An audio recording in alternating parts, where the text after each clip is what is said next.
వెంటనే ప్రభుత్వం నుంచి ఒక ప్రకటన చేయాలని చెప్పి బీఆర్ఎస్ పార్టీగా మేము డిమాండ్ చేస్తూ ఉన్నాం. రైతులు వాళ్ళు అక్కడికి వెళ్ళినప్పుడు ఆఫీసులలో సరైన రెస్పాన్స్ రానప్పుడు, బ్యాంకులలో కావచ్చు, మీరు చెప్పిన అధికారుల వద్ద కావచ్చు, రెస్పాన్స్ రానప్పుడు వాళ్ళు ఏదైతే వాళ్ళ ఆగ్రహాన్ని ప్రదర్శిస్తూ వచ్చి రోడ్ల మీద కూర్చుంటున్నారో ఆ రైతుల విషయంలో ప్రభుత్వం ఇదే పద్ధతిలో దమనకాండను కనుక చేస్తే బీఆర్ఎస్ పార్టీ చూస్తూ ఊరుకోదు. రైతుల తరఫున ఎటువంటి యుద్ధం చేయడానికైనా సిద్ధంగా ఉంది. దేనికైనా బీఆర్ఎస్ పార్టీ రైతులకు అండగా ఉంటుందనే విషయాన్ని తెలియజేస్తూ వెంటనే ప్రభుత్వం స్పష్టమైన ప్రకటన చేయాలని చెప్పి డిమాండ్ చేస్తూ ఉన్నాం. మరొకసారి ఈ 17 లక్షల మిగిలిపోయిందని మీరు చెప్తున్నా, ఇంకా ఎక్కువనే ఉన్నారు బ్యాంక్ ప్రకారం, కానీ మీరు చెప్పిన 17 లక్షల మంది ఎవరు మేము ఉన్నామా లేవా అని చెప్పేసి రైతులు కూడా మళ్ళీ గందరగోళంలో ఉన్నారు. మా ఊర్లో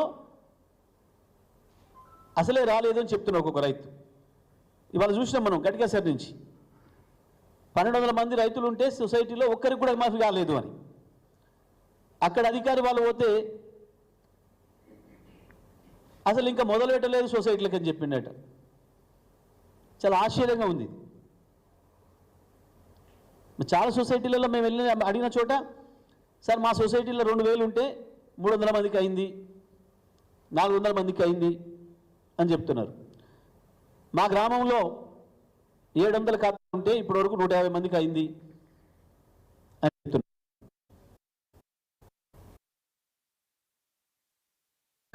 మొదలు పెట్టలేదు, మొదలు పెట్టడానికి వస్తాయని చెప్తున్నాడట. చెప్పడం ఏంది, ఆయన సాఫ్గా మీడియాకే చెప్పిండు. అంటే ఏం జరుగుతుంది ఈ ప్రభుత్వంలో? మంత్రుల మాటలకి పొంతన లేదు, అధికారుల మాటలకి పొంతన లేదు. రుణమాఫీని ఒక గందరగోళం చేసి తప్పించుకునే ప్రయత్నం చేస్తున్నారు. ఈ 17 లక్షల 13,000 చిల్లర మంది ఎవరైతే ఉన్నారో మీరు చెప్పిన ప్రకారం వాళ్ళ వివరాలను వెంటనే చెప్పండి. ఈ 8 లక్షల మంది ఏదైతే మీరు చెప్పిన ప్రకారం 2 లక్షల పైన రుణం తీసుకున్న వాళ్ళందరినీ కూడా ఏ తారీఖు లోపల వాళ్ళు బ్యాంకులలో జమ చేయాలనో, ప్రభుత్వం ఏ రోజు తను ఇవ్వాల్సిన 2 లక్షలు జమ చేస్తుందో రైతాంగానికి స్పష్టతనివ్వండి.